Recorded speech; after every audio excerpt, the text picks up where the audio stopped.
የሀብት ምንጮቻችንን በማስፋት ለችግር ተጋላጭ የሆኑ የሴፍቲኔት ተጠቃሚዎችን በዘላቂነት መደገፍ የሚያስችል ሀገር በቀል አቅም የተገነባ መሆኑን የማህበራዊ ዘርፍ ሚኒስትር ዴኤታ ክብርት ሁሪያ አሊ ገለጹ። በኦሮሚያ ክልል በከተማ ልማታዊ ሴፍቲኔትና ስራ ፕሮጀክት ተግበራ ውጤታማ የሆኑ የቋሚና ቀጥታ ድጋፍ ማህበራዊ አገልግሎቶች ትስስር የቀረበበትን የተጠቃሚዎች የኑሮ ሁኔታ እንዲሻሻል የተደረገበት ሂደት ምልከታ ተደርጎበታል። ማህበራዊ ዘርፍ ሚኒስትር ዴኤታ ክብርት ሁሪያ አሊ በዚህ ወቅት እንዳሉት መንግስት የዜጎችን የማህበራዊና ኢኮኖሚያዊ ችግሮች ተጋላጭነት በዘላቂነት ለመቅረፍ የሚያስችል ልማታዊ ሴፍቲኔት ፕሮግራም ተግባራዊነቱን በትኩረት እየሰራ እንደሚገኝ ገልጿል።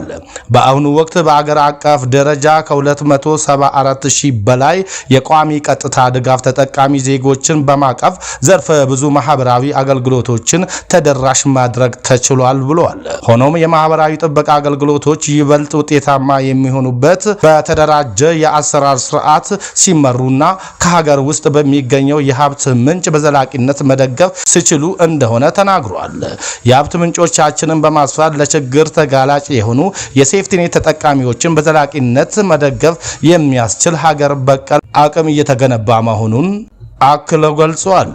በተጨማሪም ዜጎችን ከእርዳታ ጥገኝነት አውጥተን በራስ አቅም እንዲቆሙ የሚያስችሉ መልካም ተሞክሮዎችን በአግባቡ መቅሰምና ማስፋፋት ይኖርብናል ብለዋል። የመርሃ ግብሩ ተሳታፊዎች በኦሮሚያ ክልል ሻሸመኔ ከተማ የተገኘውን ስኬታማ ልምድ ከተጨባጭ ነባራዊ ሁኔታ ጋር በማጣጣም በትጋትና በውጤታማነት ሊተገብሩ እንደሚገባ በአጽንኦት አሳስበዋል። ኢትዮጵያ ሁለተኛውን የአፍሪካ ፖለቲካ ፓርቲዎች ጉባኤ እንድታስተናግድ ተመረጠች። የኢትዮጵያ በአፍሪካ አስተዳደር ማዕከል የአፍሪካ ፖለቲካ ፓርቲዎች ኢኒሼቲቭ በየዓመቱ የሚካሄደውን ጉባኤ ለማካሄድ ተመርጣለች። ጉባኤ ለእድገት ማስተዳደር ፖለቲካ ፓርቲዎች የአፍሪካ የወደፊት ኢኮኖሚ አራጺዎች በሚል መሪ ሀሳብ በ2019 ጥቅምት ወር ላይ አዲስ አበባ እንደሚካሄድ ተገልጿል። ጉባኤው የአፍሪካ ፖለቲካ ፓርቲዎች በመላ አህጉሪቱ ዲሞክራሲያዊ አስተዳደርን በማስፋት ተቋማትን በማጠናከርና